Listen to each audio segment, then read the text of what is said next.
boa tarde a todos vocês, nossos telespectadores da TV Brasil 247.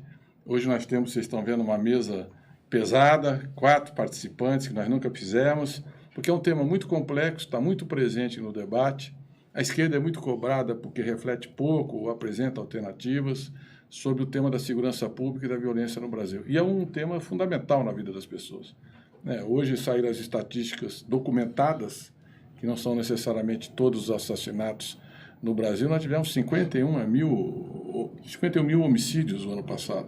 É um número assustador, é uma preocupação, para não falar nas pessoas que ficaram com sequelas permanentes, que foram feridos, e todos os outros tipos de crimes estão sendo praticados. Então, como é que a gente enfrenta essa questão?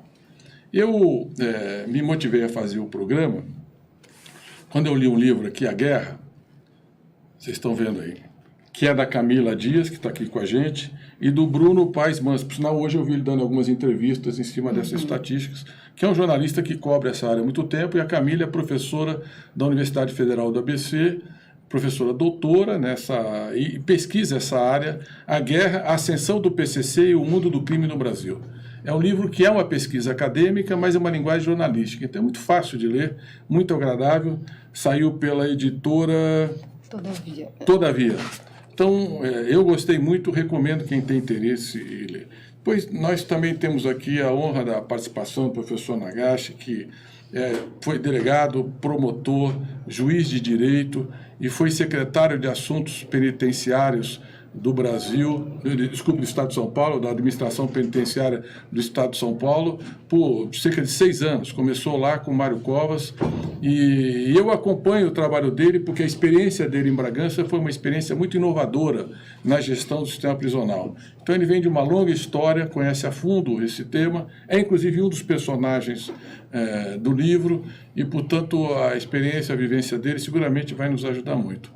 E o Marcelo Vita, o delegado da Polícia Civil de São Paulo, uma longa carreira, ainda está nativo, apesar do direito de aposentadoria, mas se dispôs a vir ajudar nessa reflexão para que a gente possa ter um debate sobre esse tema. Então eu começo a minha primeira questão para você, Camila. Fala um pouco do livro e como é que o livro ajuda a reflexão. Como é que você vê o problema das organizações criminosas? O que deu origem ao PCC, ao Comando Vermelho, a essas organizações que hoje têm um poder econômico, um controle do sistema prisional muito grande? Como é que você lê essa agenda e o que a gente pode, a partir desse trabalho, refletir sobre caminhos alternativos, os melhores caminhos para combater a violência e melhorar a segurança pública brasileira? Bom, boa tarde. Muito obrigada pelo convite, participar do seu programa. É um prazer rever o Dr. Nagashi, conhecer o delegado Marcelo Vita. Então, o livro ele foi um convite do Bruno, o Bruno é jornalista, foi convidado para escrever esse livro. Na época, eu já estava dialogando com o Bruno, eu já fazia pesquisas sobre o PCC, sobre o sistema prisional e sobre redes criminais na fronteira há alguns anos. Então, o Bruno me convidou para escrever o livro com ele e foi uma experiência muito interessante de articular, então, um olhar acadêmico, mas uma linguagem descritiva, jornalística, acessível. E eu acho que o ponto central da questão que o livro traz e que é necessário a gente refletir é que isso que hoje se consideram os principais problemas do Brasil em termos de segurança, então as facções criminais, a violência que elas geram, isso foi produzido, foi criado dentro das prisões do Brasil. Tanto no caso do PCC, como no caso do Comando Vermelho no Rio e de outras, Brasil afora, esses grupos se criaram dentro das prisões. Então, eu penso, se a gente quer encontrar uma saída para a questão da violência no Brasil, a gente precisa construir caminhos alternativos à prisão e não continuar apostando no endurecimento das leis, no maior encarceramento, como se esse fosse um caminho possível. Muito obrigado, Camila. Eu vou passar agora para o Dr. Nagashi, seguramente aqui é quem tem mais vivência, toda uma vida aí convivendo com o problema, com o desafio do sistema prisional. Então, doutor Nagashi Furukawa, como é que o senhor vê essa agenda da segurança pública, como combater a violência e como tratar a questão prisional, que eu concordo totalmente com a Camila, é um pouco o berço dessas organizações criminosas e é onde os cabeças, quer dizer, o controle de uma parte importante do tráfico, do crime, hoje se organiza no Brasil. Boa noite, senador Mercadante, boa noite, delegado Camila. Olha, eu saí do governo de São Paulo já há bastante tempo, há 12 anos já, mas continuo na advocacia criminal e acompanhando, portanto, com bastante preocupação essa questão da segurança pública que está atingindo a todos os brasileiros. Essa quantidade de pessoas mortas, 50 mil em 2018, parece que mais de 60 em 2017, é algo realmente muito preocupante. Mas eu acompanhei essa questão dos presídios por mais de 6 anos. Eu diria que há 15 anos eu trabalhei com presos e cheguei definitivamente à conclusão. Não é prendendo gente por mais tempo e maior quantidade que vai se alcançar melhor segurança pública. Posso abrir uma coisa? Repete, por favor, porque essa é uma frase absolutamente essencial nesses tempos e que pouca gente que vive com uma profundidade que só viveu, tem coragem de dizer, né? Nós estamos exatamente vivendo uma ofensiva que é botar mais gente, mais rápido, e ficar mais tempo no presídio, inclusive remover os instrumentos de progressão de pena. E isso seguramente não é, no meu ponto de vista, não é o caminho para a gente encontrar uma cultura de paz e combater a violência e derrotar o crime no Brasil. Eu acho que todas as pessoas que olham esse problema da segurança pública com seriedade e conhecem minimamente as pessoas que se envolvem nos crimes, podem fazer essa afirmação que eu fiz. Não é prendendo por mais tempo mais gente que se vai alcançar a segurança pública em nosso país. Acho que essa é uma verdade que todos conseguem enxergar se analisar a questão com um pouco de seriedade. Por quê? Eu diria também com bastante segurança, Mercadante, que aqui no estado de São Paulo, pelo menos, mais de 50% das pessoas que estão presas não precisariam estar presas. Poderiam estar recebendo outro tipo de penalidade ou então uma penalidade de privação da liberdade por um espaço de tempo menor. Esse é o meu modo de pensar. Porque o Brasil está hoje com 750 mil presos, creio eu, é mais ou menos esse o número. É o maior crescimento de todos, em todas as áreas, acho que até no mundo inteiro. E por que o número de homicídio, o número de roubos, o número de latrocínios, ao invés de diminuir, aumenta? Então, é preciso chegar a essa conclusão. Não é prendendo gente que se vai alcançar a segurança pública. Eu acho que dá para começar assim. Depois nós vamos falar outras coisas. Bom, eu fico muito feliz de ouvir. Também tenho conversado muito com o Fernando Dias, nosso amigo comum, que é um delegado de ponta, que teve uma experiência muito longa aí na Polícia Civil, delegado seccional lá da região de Bragança, depois foi prefeito lá, que tem a mesma visão. Eu, quando era senador, eu passo para você, a lei da tornozeleira eletrônica é um projeto de lei meu. Na hora da votação, o presidente da comissão era o Demóstenes, ele fez lá um substitutivo e tal, porque eles tinham muita preocupação que a esquerda tivesse uma cara nesse debate de segurança, mas também não fazia muito, mas a iniciativa é minha. E também para melhorar o projeto de progressão de pena por educação e trabalho, para a gente acelerar a progressão, dando uma perspectiva de estudo e de trabalho, na perspectiva de o egresso ter uma saída para a sociedade. Mas o que nós estamos vivendo é um pacote legislativo que vai na direção contrária.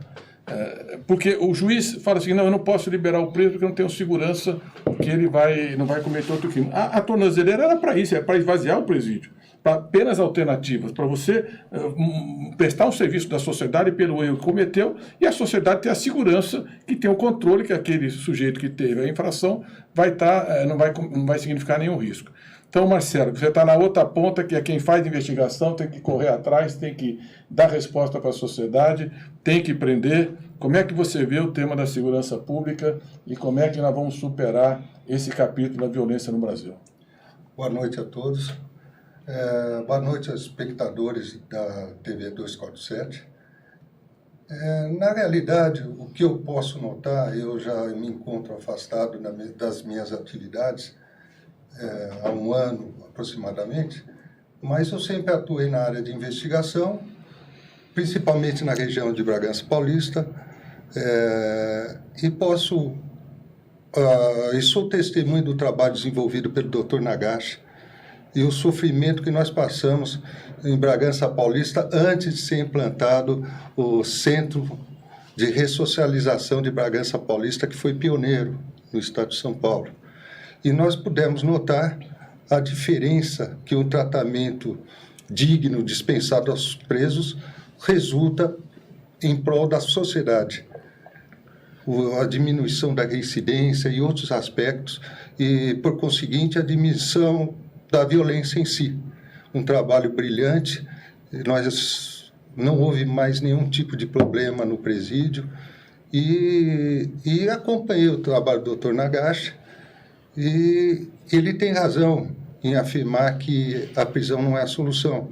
E eu acredito que no Brasil está tentando transplantar uma ideia dos Estados Unidos, que se iniciou com aquela teoria da tolerância zero, da teoria das janelas quebradas, por ocasião da gestão do Rudolfo Giuliani em Nova York.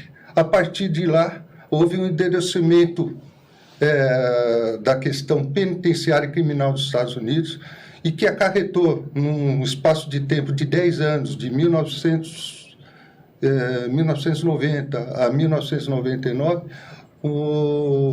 a duplicação do número de presos naquele país, de 1 bilhão para 2 bilhões.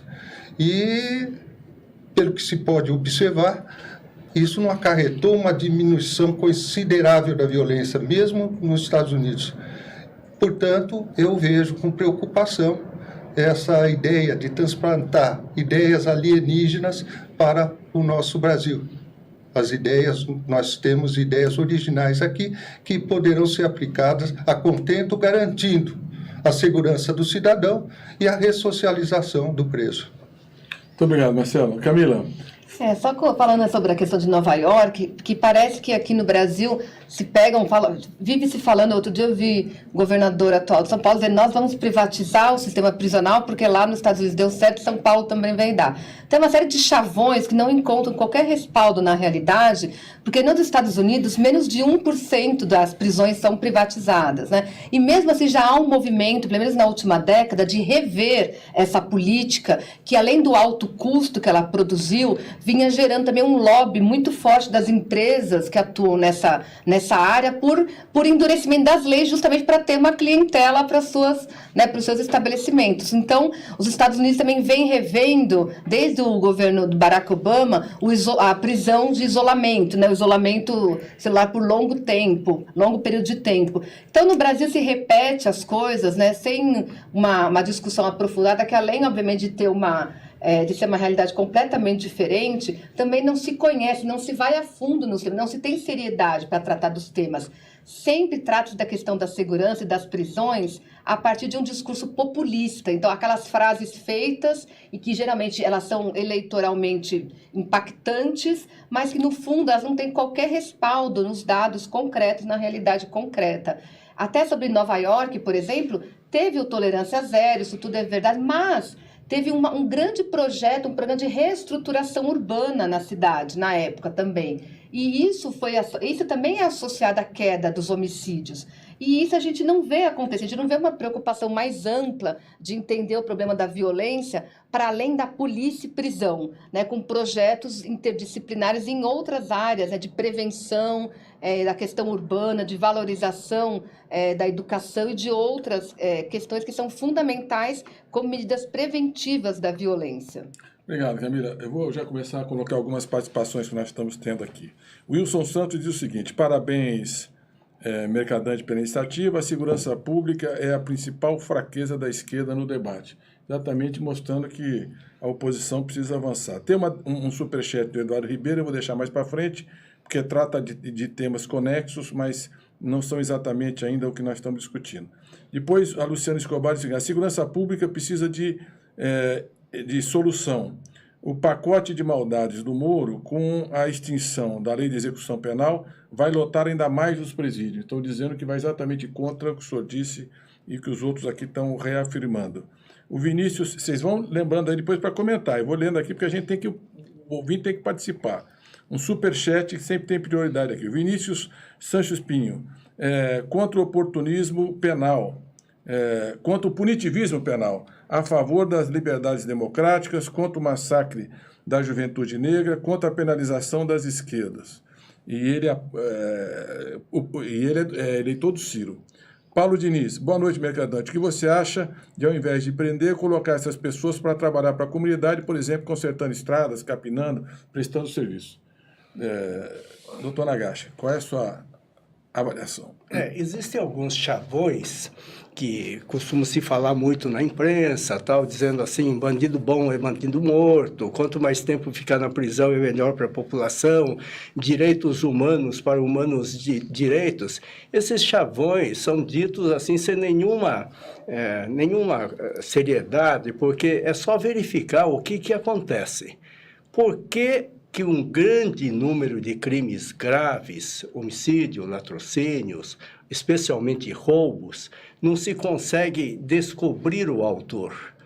Porque a polícia não tem meios para investigar adequadamente os crimes que acontecem.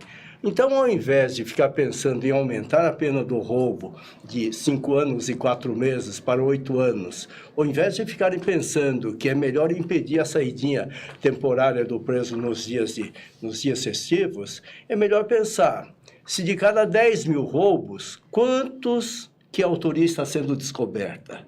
E por que não se descobre? Os delegados que estão aqui sabem. Porque o Estado não dá condições mínimas de trabalho para se chegar aos autores do crime.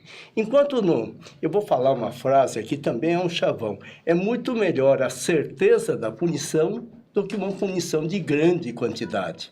E essa é a verdade, e a certeza da punição só será alcançada se os profissionais incumbidos de descobrir quem são os que estão cometendo crimes tenham meios para isso. A verdade é essa.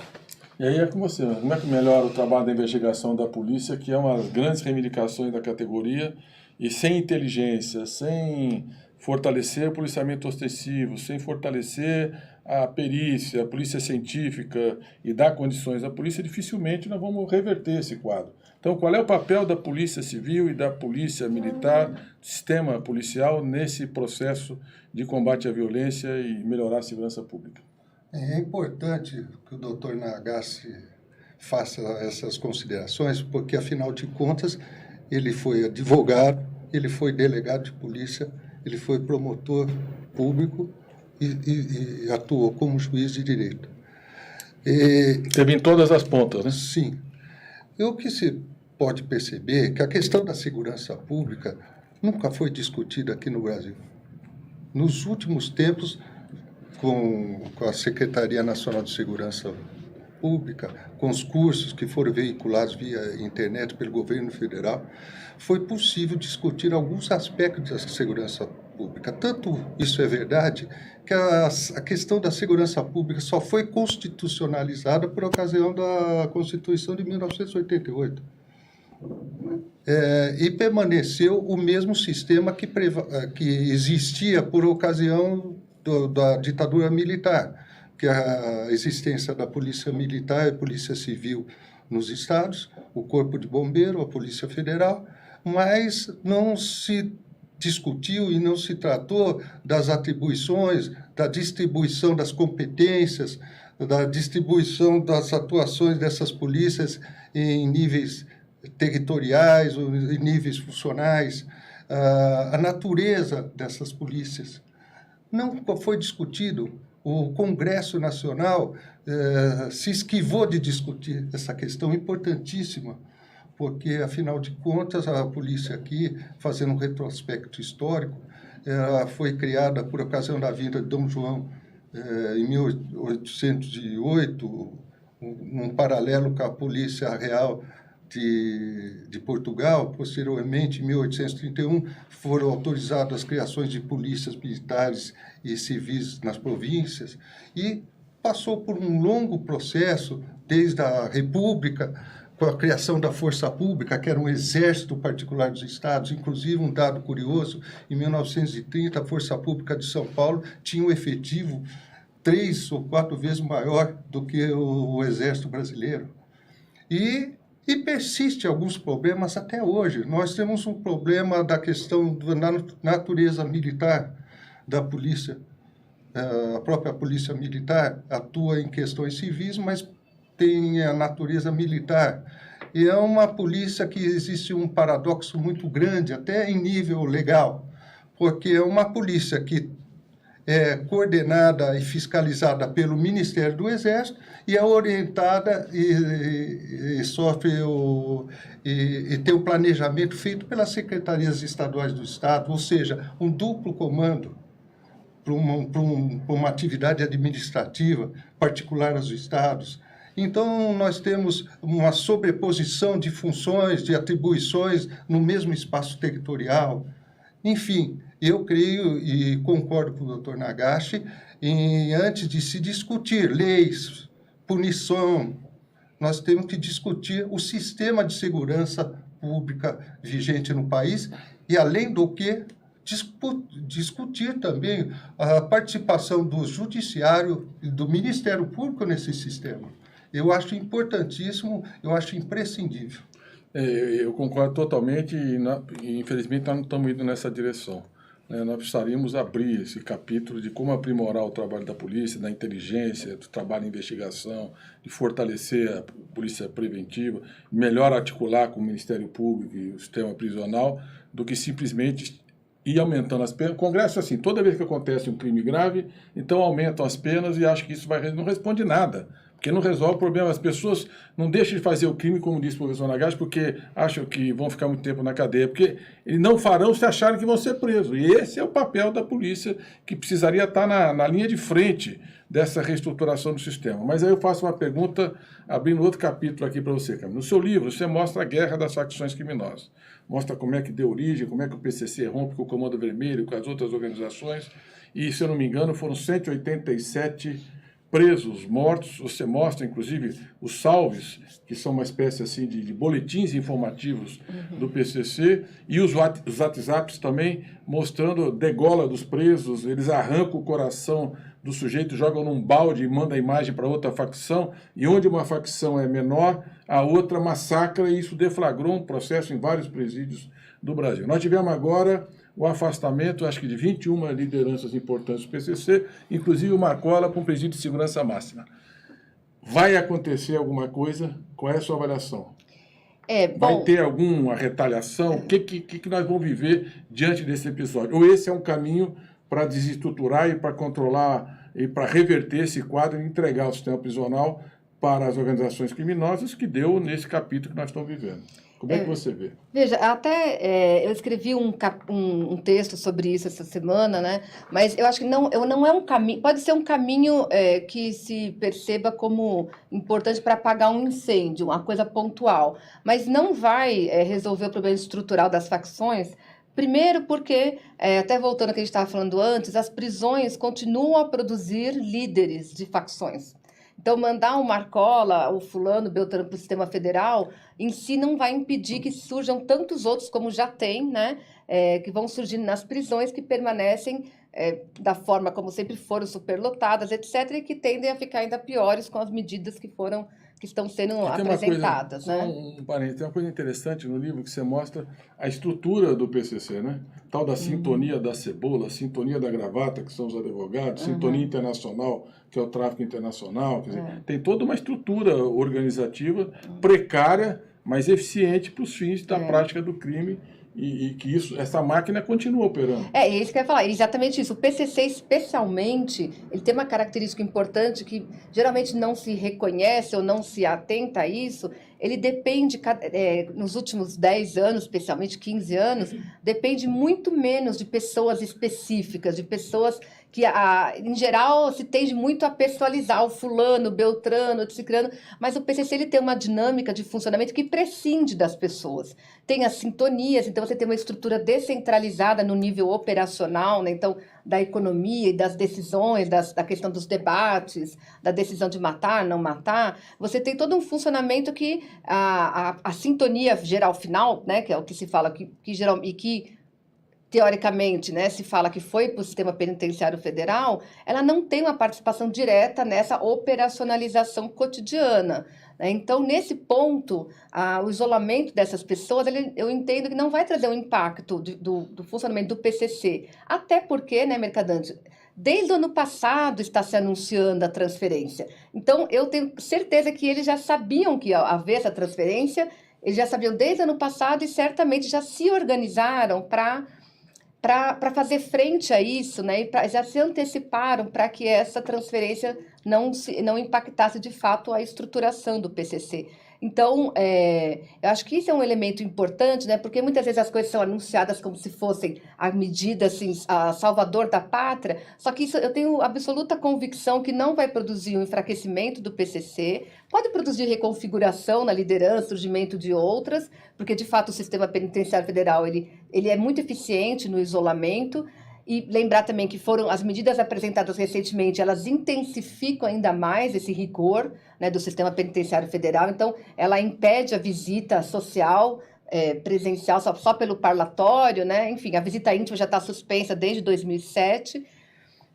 Então, ela impacta, sim, na questão, né, da comunicação, mas no caso do PCC, tenho convicção que não é isso que vai produzir uma desestruturação da facção. Primeiro, porque o PCC hoje depende muito menos de pessoas específicas, já tem uma estrutura que, de fato, é descentralizada e que responde bem a essa... Até porque o Marcola, o doutor Nagashi sabe bem disso, ele vem sendo colocado em regime diferenciado há muito tempo. E isso não fez, aparentemente, não produziu impacto, né, sobre o PCC, e não sei por que seria agora que produziria um impacto tão contundente. Então, eu acho que a gente tende, infelizmente, na sociedade tende muito a anunciar medidas salvadoras, mas sem avaliar efetivamente qual que é a possibilidade de isso produzir alguma mudança. Professor Nagashi, eu coloco mais uma pergunta. Esse afastamento das lideranças tem algum impacto na desestruturação, o desmonte, a dificuldade operacional do PCC? 2, vai ter algum tipo, na avaliação do senhor, vai ter algum tipo de retaliação a essa atitude? E terceira, para complicar, como você entende muito, você tem que dar a terceira resposta também. No Ceará, eles fizeram uma ação mais forte. Tiraram 2.200 celulares do presídio, tiraram 500 televisões, endureceram o sistema, acabaram com alguns privilégios, restaurantes específicos das organizações e mandaram 39 lideranças para fora do Estado, uma mudança total de política e teve uma retaliação. Eles estouraram torre de telecomunicações, incendiaram ônibus, explodiram ponte. Teve uma guerra ali durante pelo menos 3, 4 semanas, a Força Nacional foi para lá, etc., essa política de endurecimento sistêmico terá implicações no caso do Ceará. Então, vai ter retaliação aqui ou não? O que acontece com o PCC com essas medidas? E o modelo do Ceará é um caminho ou não é um caminho? Tá. Eu não sei se a professora Camila vai concordar com o que eu vou falar, mas as facções não existiriam dentro dos presídios. Lógico que existiriam quadrilhas, facções fora dos presídios, organizações criminosas fora dos presídios. Mas dentro dos presídios, como aconteceu aqui em São Paulo, que a facção principal iniciou-se dentro de um presídio, não existiriam se os presídios fossem pequenos. Se nós tivéssemos prisões com 200, 300 presos, com um número de funcionários suficiente para observar o comportamento de cada um, com certeza essas facções não existiriam dentro das prisões. Outra coisa é fora dos presídios. Agora, do jeito que está, chegando onde chegou, essa medida de encaminhar os principais líderes para presídios federais vai resolver? Eu acho que a professora Camila tem toda a razão, não vai resolver. Vai dificultar um pouco a vida dessas pessoas que foram encaminhadas para longe da sua base, para longe dos seus familiares, mas não vai passar disso. Pode ser até que essas lideranças sejam descartadas pelo mundo do crime e outros virão no lugar.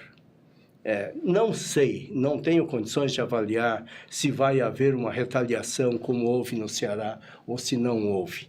Eu tenho a impressão que não, porque fazer novas rebeliões, atacar bases policiais, isso não traz nenhum lucro para as organizações criminosas. E como a finalidade última dessas pessoas é a obtenção do lucro fácil e criminoso, eu não creio que vá ter. Mas não é impossível também que tenha, como aconteceu em 2006. Muito bom. Você, Marcelo, o que você acha? Eu creio que aqui em São Paulo não vai haver retaliação, pelos motivos já expostos, e porque a segurança pública de São Paulo, a polícia militar, a polícia civil, estão bem aparelhadas para fazer frente a qualquer tipo de insurgência que houver. E não há interesse em retaliações de ambas, que certamente o PCC iria sofrer caso se insurgisse contra a polícia de São Paulo, que é muito bem preparada. A questão do Ceará, já existe um problema de segurança há muito tempo. Há muito tempo padece os estados nordestinos como um todo num problema de segurança por falta de efetivo, por um problema de crise social, crise econômica.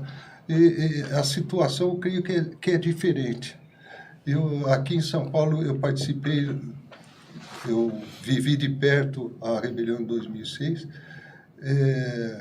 enfrentei, junto com meus colegas, esse episódio, mas eu creio que hoje em dia não há espaço para isso, não há interesse, e as forças de São Paulo estão bem postadas para qualquer tipo de insurgência.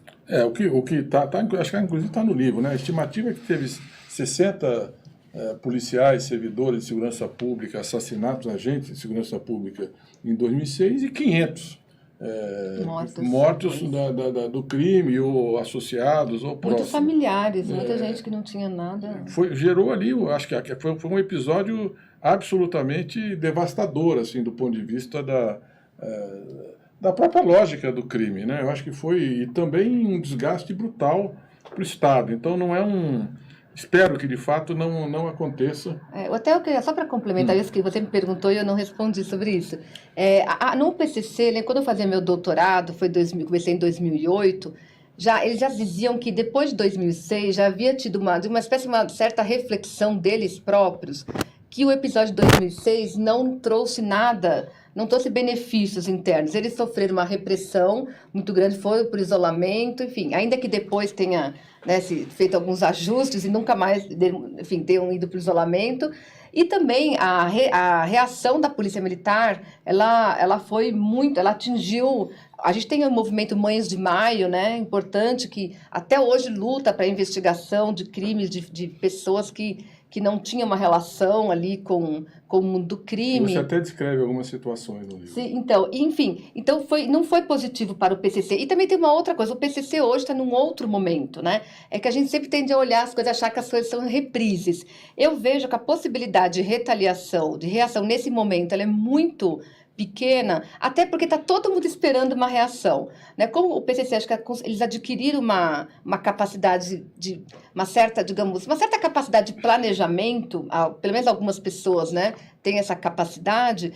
Eu tenho absoluta certeza que a reação, se houver, não vai ser da forma como as pessoas se espera, não vai ser nesse momento, e vai ser no momento em que as pessoas que esteja pego de surpresa, porque está todo mundo esperando a reação, então eles não vão agir nesse momento, porque sabe, as forças policiais, enfim, exército, está todo mundo de olho e nessa expectativa. Então, certamente, esse não é o momento adequado para uma eventual reação. E também, eu entendo que qualquer reação que eventualmente aconteça não será uma reprise de 2006, né? Vale lembrar que em 2012 já houve uma outra forma de retaliação do PCC em relação a alguns confrontos com a polícia militar, em que a forma de retaliação ela foi totalmente diferente de 2006. Eles passaram a executar policiais, né, como uma simulação ali de latrocínio.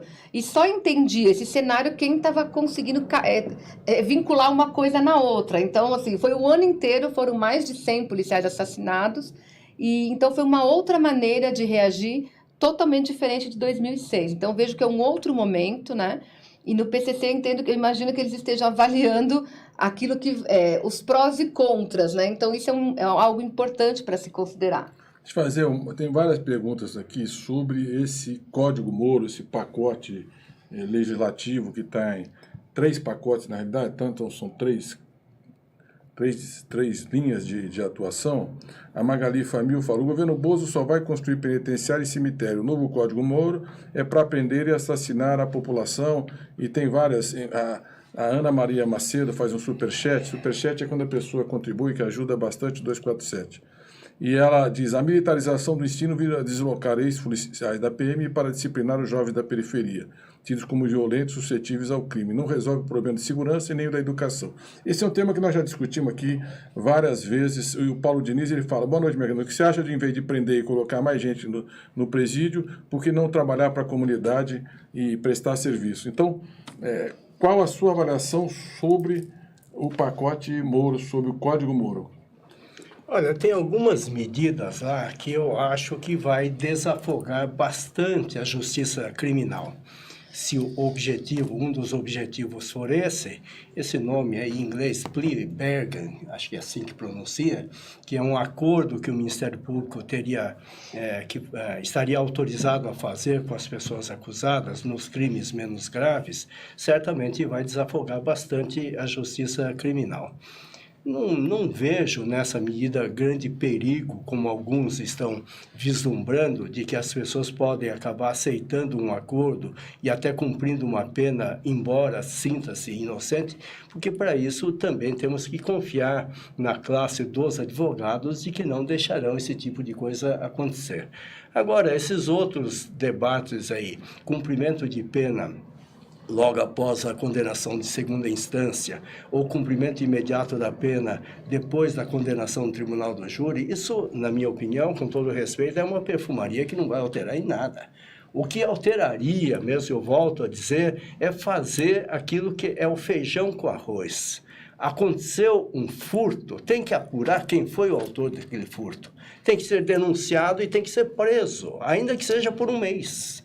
Aconteceu um roubo, tem que descobrir quem foi o roubador, quem foram os participantes, e essa pessoa tem que ser presa, ainda que seja por meio ano. Se isto não acontecer, todas essas outras medidas, respeitosamente, não vão trazer segurança pública. E sobre a progressão de pena? Por exemplo, tem algumas mudanças ali do tipo, se o preso não pagar a multa devida, está suspensa a progressão de pena. Isso, na minha opinião, é um absurdo. Eu vejo um caso que para mim é muito dolorido e que eu estou acompanhando muito de perto.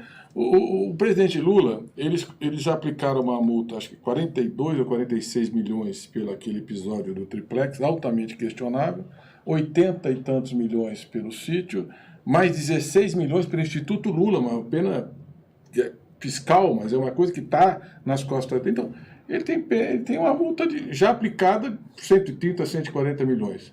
E aí vai e altera a legislação e diz assim, se não paga a multa, não tem progressão. Ou seja, nem progressão pode ter. Eles querem, na verdade, com o Lula, eles queriam fazer um capítulo especial, ainda não conseguiram, que era Tiradentes. Esquarteja, salga e bota em praça pública para não ficar o exemplo de falar porque os pobres têm direito, que tem que distribuir a renda, que tem que ter mais inclusão social. Então, no caso dele, é um caso atípico, mas eu vejo que toda a linha é uma linha punitivista, né? E aí você associa isso com alguns governadores que estão dizendo que tem que preparar sniper mesmo, que qualquer... que tem que ter drone para poder atacar a favela, etc. Eu imagino essas políticas vão agravar a crise do sistema prisional e vão agravar a falta de perspectiva dos presos de poder se ressocializar, de ter uma perspectiva de reconstrução da vida, e vão, evidentemente, ficam longe, do meu ponto de vista, de melhorar a segurança pública. Mas a sua avaliação sobre o sistema prisional, você tirar do preso qualquer perspectiva de progressão, principalmente essa, porque essa é uma coisa absolutamente, do meu ponto de vista, escandalosa. Que só quem tem dinheiro para pagar, por exemplo, tem progressão. Quem não tem, a ampla maioria da massa carcerária está fora do sistema de progressão. Imaginar-se que uma multa, uma dívida pecuniária possa influenciar na concessão de benefícios com relação à liberdade, para mim, é um retrocesso enorme. Civilizatório. Sim, civilizatório. Agora, eu penso que essa questão aí seria uma reforma bastante radical mesmo.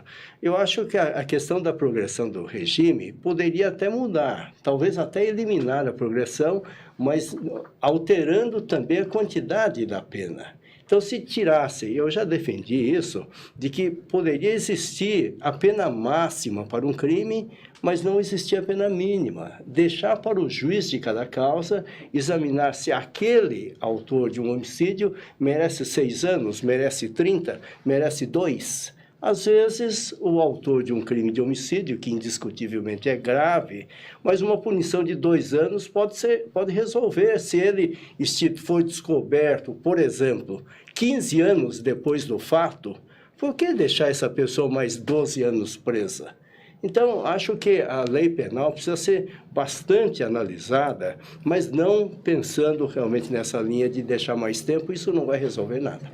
Muito bom. Quer dizer que sua proposta seria a lei penal teria o limite máximo E sem o tempo mínimo. de encarceramento, mas sem o mínimo, dando liberdade Ao ao juiz. juiz para tratar. E com isso, talvez essa questão filosoficamente, mesmo do ponto de vista da Constituição, eu acho que é absolutamente inconstitucional você impedir a progressão de pena por exemplo, uma multa pecuniária. Acho Não que é isso dúvida. fere frontalmente a Constituição brasileira. Marcelo. Bem, eu anotei, assim, de uma forma preliminar, superficial, alguns aspectos positivos dessa proposta, qual seja aparelhar a investigação criminal de meios adequados para atingir o objetivo que é a identificação, a resolução do crime. A questão dos bancos genéticos, a questão do Banco Unificado de Impressão Digital, a questão dos convênios, a formalização dos convênios entre as diversas polícias aqui do país. Eu acho importantíssimo essa formalização. E agora... Sobre esses pontos, eu acho que há convergência. Né? São aprimoramentos legislativos de... Não vejo nenhum... A rejeição é mais esse caminho punitivista, impedir progressão de pena, aumentar a massa... Quer dizer, prende mais gente, prende mais cedo, prende por mais tempo e não permite a progressão. Ou seja, nós vamos dobrar a população carcerária nos próximos anos e nós vamos para um colapso do sistema que vai agravar a violência como a década anterior demonstrou. Acho que essa filosofia é que tem que ser combatida, mas tudo isso que você está dizendo, eu acho que é acordo de integração do sistema policial. É um pouco da profissão, você olha ali para o trabalho na portada de acordo. Eu estou verificando os aspectos positivos e levando em consideração o interesse público, o interesse da população, que quer ver a resolução dos crimes. Esse é o interesse da população. Então eu vejo... Mas, doutor Marcelo, eu ficaria mais feliz se o governo federal estivesse dizendo vamos direcionar aquilo que nós podemos economizar com a reforma da Previdência para a segurança pública. Então, se numa cidade como a nossa, Bragança Paulista, com 150 mil habitantes, ao invés de ter, sei lá, 100, 120 policiais civis, vamos colocar lá 500.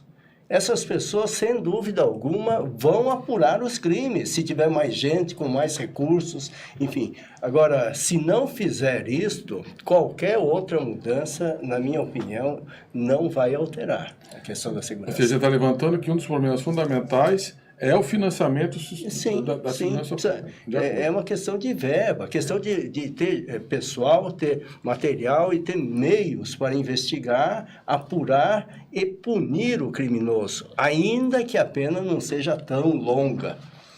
Eu concordo com o doutor Nagashi e acrescento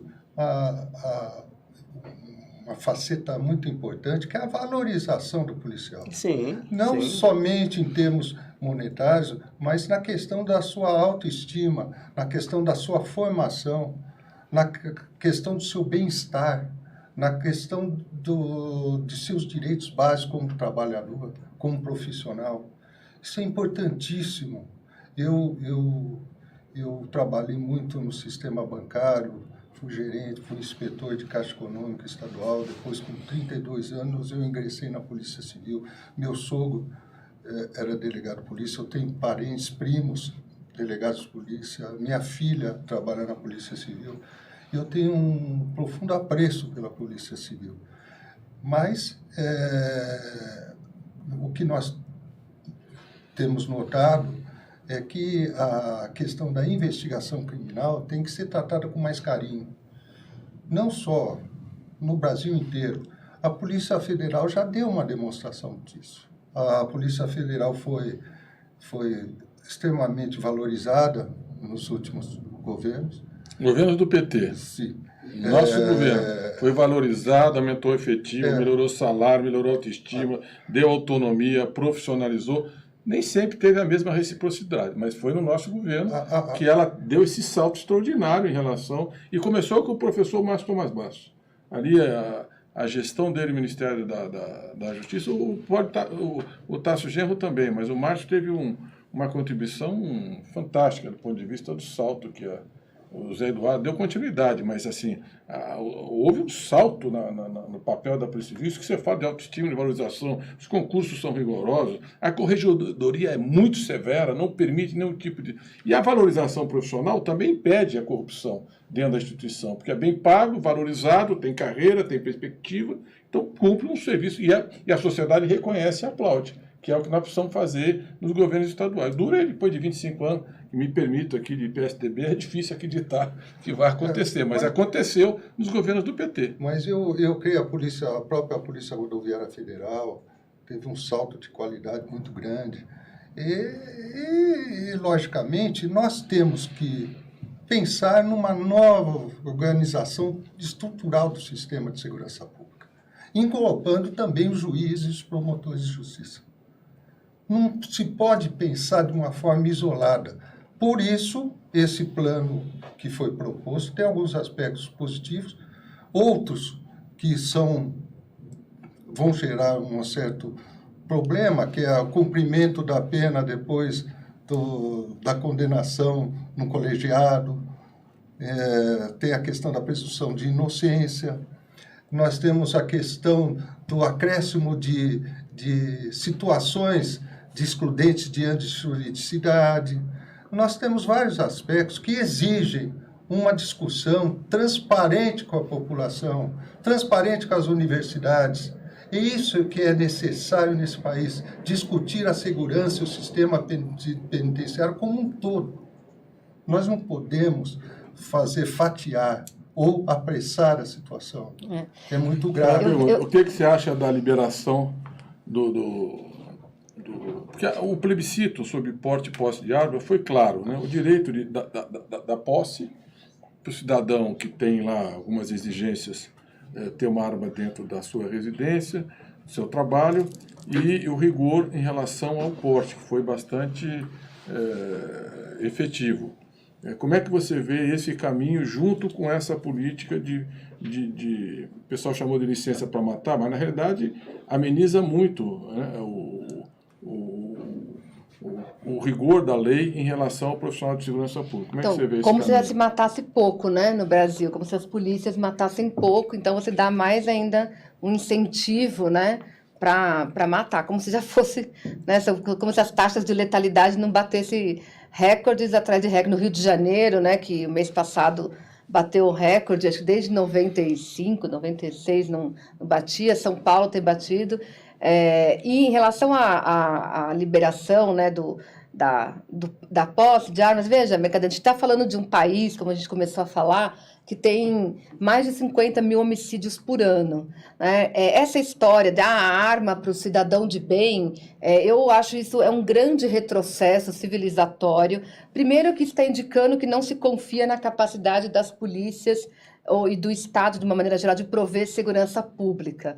Segundo, que você, então, a gente vai virar quase como se fosse o faroeste, né? Cada um, então, tem a sua arma para se defender, a defender da sua propriedade da maneira que convier. E segundo, que eu entendo que o Instituto Sol da Paz e várias outras entidades já cansaram de demonstrar, são várias pesquisas, inclusive internacionais, que apontam que quanto mais armas de fogo circulando, nós temos uma probabilidade de aumentar os crimes de homicídio, né? Então, quanto mais armas circulando, mais crimes nós temos condições. Não acho que nenhum ladrão vai pensar, não vou tentar roubar essa casa porque a pessoa pode ter uma arma ali dentro e reagir. Ao contrário, as estatísticas também mostram que as reações, os latrocínios em geral ocorrem quando a pessoa tem uma arma e vai tentar reagir. Enfim, então eu acho isso catastrófico no cenário de violência que nós já nos encontramos. Acho que é mais um retrocesso civilizatório também na área da segurança.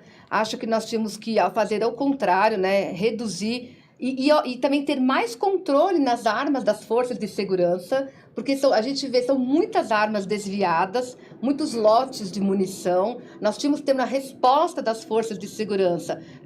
Para onde que estão indo essas armas que muitas vezes são desviadas, né? Então, acho que nós teríamos que aumentar o rigor no controle das armas e também ter uma política que buscasse coibir a letalidade policial e não aumentá-la, e não dar margens para o policial interpretar que ele está tendo uma licença para matar. Porque a questão de forte emoção, isso é um absurdo, é muita subjetividade, né, que vai ali permitir praticamente que aqueles crimes ficam impunes. Como já é o grau de impunidade no que diz respeito à letalidade policial, ela já é grande. Né? Então, acho que nós não precisávamos de ter agora medidas que impulsionassem, né, essa questão. Como o doutor Nagashi já falou, todos já falaram, acho que ficou evidente nessas eleições, né, nessas últimas eleições, que a sociedade brasileira ela tem uma sede, uma demanda por ordem e segurança. Todo mundo, ninguém quer ser assaltado, sair no seu carro, ser assaltado. Mas eu entendo que nós estamos indo para o caminho exatamente oposto a essa perspectiva, né? Quando a gente está liberando, seja a posse, tem uma perspectiva de liberar o porte e dando um sinal para a polícia, especialmente a polícia militar, de que ela pode agir de maneira violenta, matar, como o governador do Rio de Janeiro, o governador de São Paulo também falou que a polícia dele iria, nem lembro qual foi a fala, mas foi mais ou menos no sentido, né? A polícia dele ia meter bala, uma coisa assim. Então, acho que a gente está dando um sinal. Veja, o PCC, para voltar, né, à questão do livro, você acha que um criminoso que rouba um banco, você acha que ele vai ter medo de atuar diante desse cenário? Sabe, não provoca na pessoa nenhuma, não vai provocar isso nenhuma reflexão, eu vou parar de cometer um crime porque a polícia pode me matar. Isso só estimula, essa é a lógica da guerra também. Sabe, é por isso até que o nome do livro é A Guerra, porque só estimula essa lógica de uma guerra, onde todo mundo perde. Deixa eu aqui para o professor Nagashi. O Cláudio Oliveira, o Estado de São Paulo, desde que o PSDB assumiu o Estado, só piorou o salário dos policiais. E o PCC domina o Estado de São Paulo. E a Lídia Barbosa da Silva. Acho que promotores e juízes estão com poderes demais, que é uma hipertrofia do poder judiciário no Brasil. Como é que o senhor vê esses dois temas aí da experiência recente do Estado de São Paulo e essa questão da hipertrofia do poder do judiciário? Essa primeira afirmação de que a Polícia Civil de São Paulo está com o seu salário defasado, isso venho falando há muito tempo. Quando eu era secretário, em todas as reuniões, eu defendia isso. A Polícia Civil está sendo muito mal paga no Estado de São Paulo. Houve época, salvo engano, que era segundo pior salário do Brasil no Estado de São Paulo, na Polícia Civil.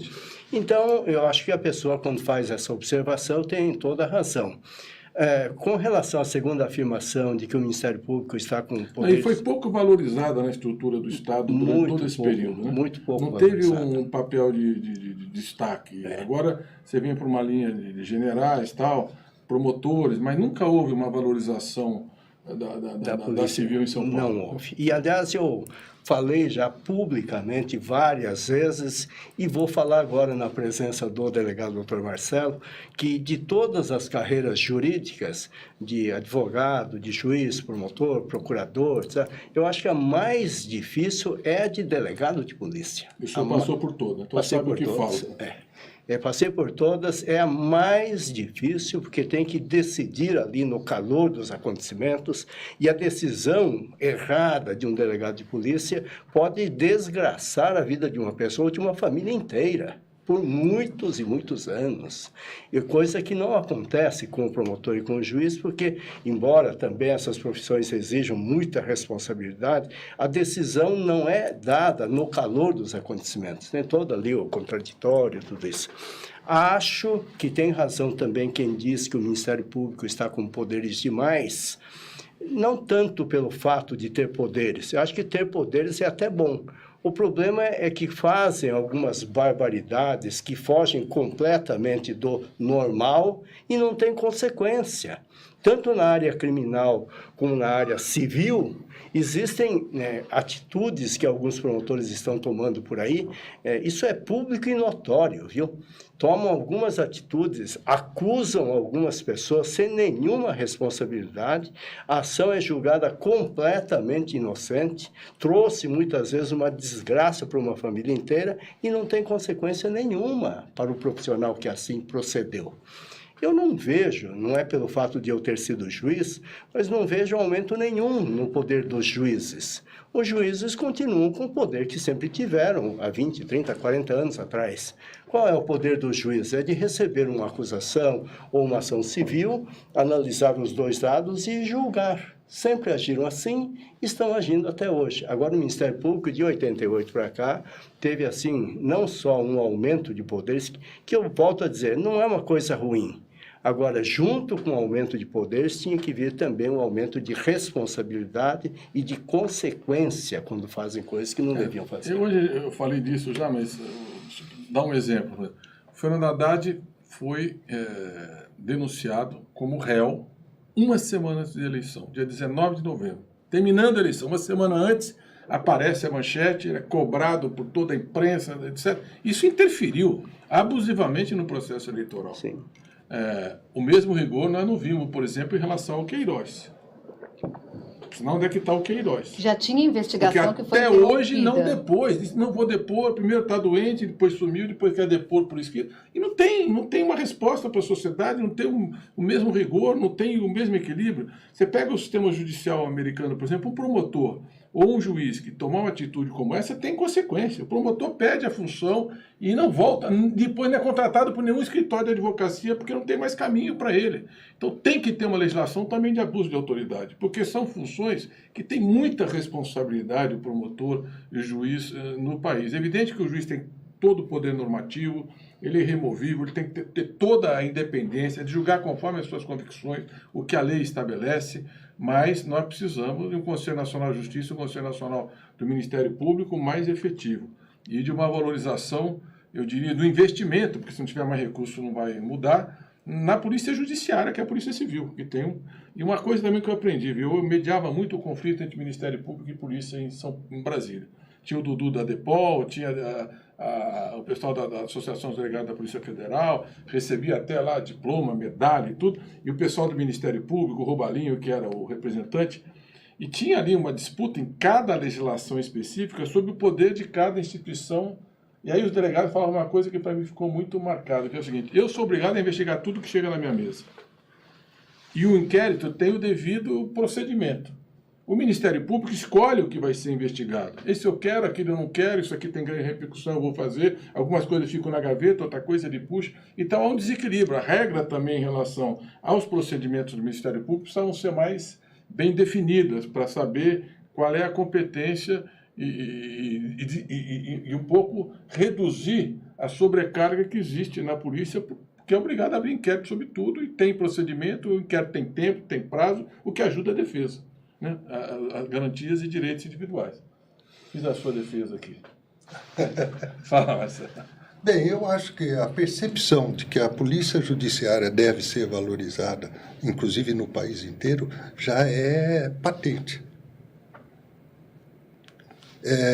Há uma percepção clara que apenas o policiamento ostensivo e repressivo não está surtindo o efeito desejado. É importantíssimo que o fortalecimento da polícia investigativa, a polícia científica. Mas eu volto a dizer, para isso nós temos que rediscutir o sistema como um todo. O posicionamento de cada uma dessas polícias, o posicionamento do Ministério Público, o posicionamento do Judiciário diante do fato criminoso. Por quê? Nós temos sobreposição de funções, de atividades, no mesmo território de várias polícias. E agora nós temos que perceber, nós temos que notar o surgimento e o crescimento da Polícia Municipal, com a nova lei que trata das polícias municipais. E a Polícia Penal também. Das polícias Tem a municipais, Polícia Penal. já está colocando essas instituições num patamar de auxílio à prevenção da criminalidade. Eles são considerados polícias de fato. E nós notamos nas cidades do interior um crescimento muito grande das polícias municipais. Inclusive, eu tive a oportunidade de dar aula na Polícia Municipal de Bragança Paulista, e é uma polícia que está crescendo. Então, se nós não tomarmos uma providência urgente de regulamentar a atividade de cada uma dessas polícias, nós vamos ter conflitos frequentes e em detrimento à população. Nós temos que ter uma noção do interesse público, do interesse da população. Essas questões de punitivismo surgem. Por quê? A população está sofrendo. Então, nós temos que, antes de tudo, colocar o interesse da população em primeiro lugar, pura e simplesmente. E é muito difícil, são duas instituições seculares, né, Polícia Militar e Civil, duas culturas, quer dizer, essa relação também é uma coisa que tem que ser muito aprimorada e não é fácil mudar. E nós temos uma política de segurança, né, Mercadante? Também tem muitas pesquisas que apontam, ela é baseada, sobretudo, no flagrante, né? Então, investe-se, aumenta essa polícia militar, intensifica o patrulhamento. Então, se a gente for pegar as pessoas que estão presas, uma quase totalidade é através do flagrante. E qual que é o problema disso? O flagrante, você vai só enxugando gelo. Então, o tráfico de droga, então você vai prendendo, mas você não desestrutura, né, aquela rede. Que então, é o papel da civil, exatamente. Por quê? Porque você não tem investimento na questão. Isso está no livro também, essa coisa da investigação, né? Você dá então, destaque a isso. por exemplo, eu acho que tinha que ter uma política de pensar na descriminalização das drogas, mas enfim, como parte desse processo. Deixa eu fazer essa pergunta então, porque isso aqui, ó, nós estamos terminando o nosso tempo, nós vamos estourar um pouco o tempo hoje aqui, mas tem que ser curto e grosso agora. Tá. O Eduardo Ribeiro fala o seguinte: qual a opinião de vocês, 3 temas pouco discutidos, porém que podem ter um impacto positivo na segurança, no Canadá, Estados Unidos e Holanda. Primeiro, legalização da maconha, autorização de cassinos em áreas remotas e regulação da prostituição. Espero que não seja lobista de nenhum desses temas, mas tá feita a pergunta aqui, está colocada. São 3 temas bem difíceis de discutir. Legalização da maconha, autorização de cassinos em áreas remotas e regulamentação da prostituição. Qual é a sua posição? Eu penso que a legalização da maconha ela é importante porque isso impacta de maneira muito contundente no sistema carcerário. A gente tem uma população carcerária muito grande que está presa respondendo por tráfico de drogas. E quando se fala legalizar, não é um oba-oba, todo mundo pode comprar, vender. Não, como no Uruguai, né? É legalizar, mas o Estado regulamentar isso. Eu acho que a regulação ela não traz milagres, não vai acontecer do dia para a noite, a violência vai desaparecer. Mas eu penso, Mercadante, que isso pode ser um caminho diferente daquilo que a gente vem fazendo há décadas, né? Então, por que não tentar ver se regulando com uma política de prevenção nas escolas, com uma política de entender a dependência das drogas como uma questão de saúde pública e, ao mesmo tempo, fazendo o Estado regulando a produção, o comércio, o consumo dessas substâncias? Será que a gente não teria efetivamente um caminho mais adequado para lidar com a violência, e aí focando a questão da segurança pública, o trabalho policial de investigação, nos crimes violentos, no homicídio? Por que não focar por que focar no tráfico de drogas, no enxugar gelo? Por que não focar no homicídio, no estupro, no latrocínio, enfim? Por que não mudar o foco da segurança pública, né? Por que a gente fica, então, enxugando gelo? A prostituição e o jogo, sinceramente, eu acho que a prostituição ela já em si é só a pessoa que ganha dinheiro, né? Que é criminalizada, né? Isso, né? Vocês podem até falar melhor, mas acho que tinha que ter aí sim um foco, talvez, na proteção das mulheres, né? Especialmente dos homens, também de meninos, que muitas vezes estão nessa atividade, são criminalizados, então muitas vezes estão vulneráveis, são muitas vezes, vítimas e são tratados como criminosos, né? Então, acho que tinha que ter uma rede de proteção sobre essas pessoas. Bem rapidamente, por razões que muitas pessoas já disseram, eu sou a favor da descriminalização do uso da maconha, sou a favor. Não vejo problema nenhum de liberar o jogo em algumas cidades turísticas. E com relação à prostituição, dizem que é a mais antiga das profissões, acho que cada um já se acomodou onde tinha que acomodar, não precisaria de lei para isso. Bem, Marcelo, eu ainda insisto no ponto que antes de se pensar em regulamentar a maconha ou cocaína, nós temos que fortalecer o sistema de segurança como um todo. A questão do jogo, hoje,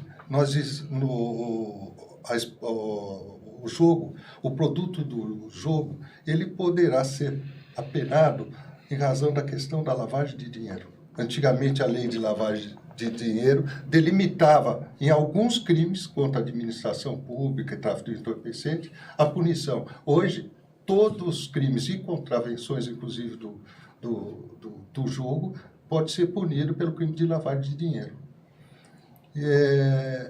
Eu acredito também que a questão do jogo ele exigiria um fortalecimento do setor fiscal do Brasil. A fiscalização do Brasil ainda é muito deficiente.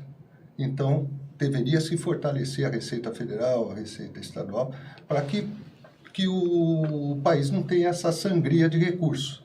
A questão da prostituição, ela em si não é crime. A exploração é crime.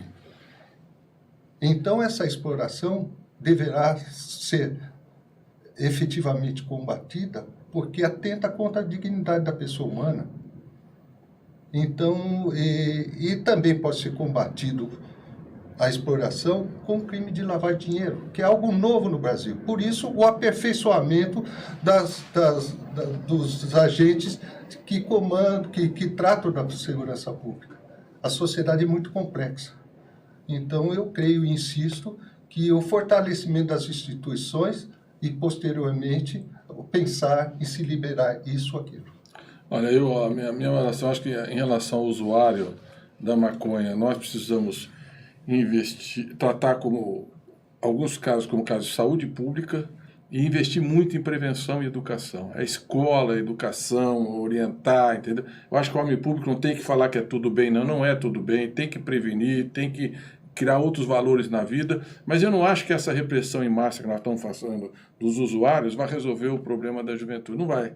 Nós estamos com uma população carcerária imensa, que são geral os pobres, porque os outros não vão, e com esse sistema depois não tem mais perspectiva de vida, acaba indo para o crime. Como diz o Fernando Dias, se tivesse emprego, oportunidade, não estaria, boa parte desses jovens não estariam nesse caminho. Da que o usuário classe média e rico não está na cadeia. Não está na cadeia e porque tem uma boa defesa, enfim, e porque tem outras oportunidades de vida. Então nós precisaríamos muito pensar em educação, emprego, trabalho e prevenção, educação.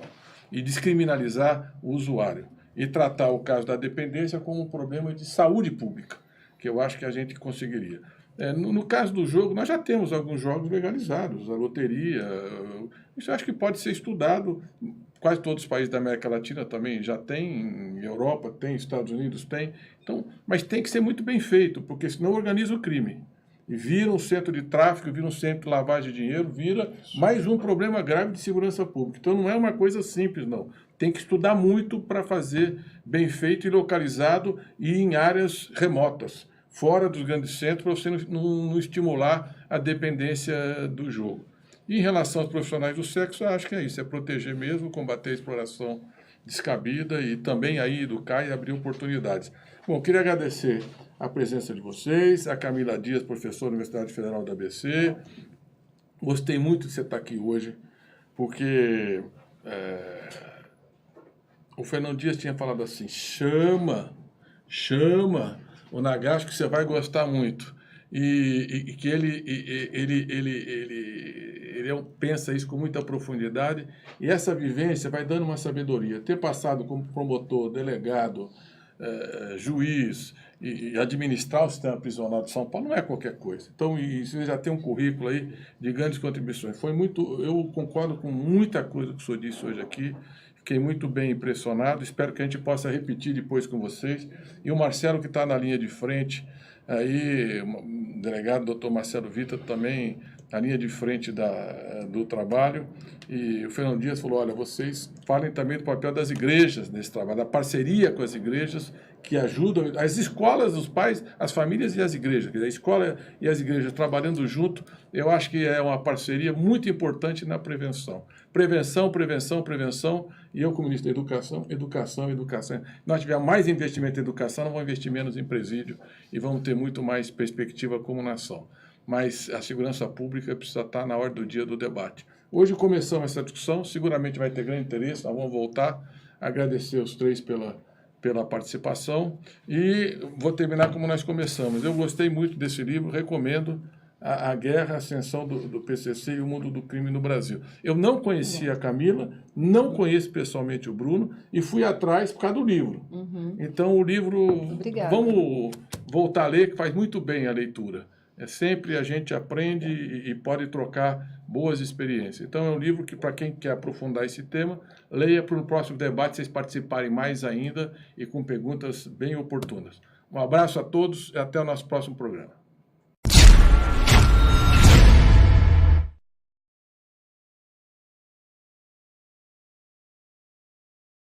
A gente vive num tempo em que a velocidade da informação é tamanha que nós ficamos reféns do pensamento das grandes corporações, que é sempre o mesmo. Por isso é importante nós termos acesso à mídia alternativa, que possa nos informar livremente. Por isso, eu assino, leio e apoio o 247, um instrumento de informação para construir um pensamento independente. Faça você também.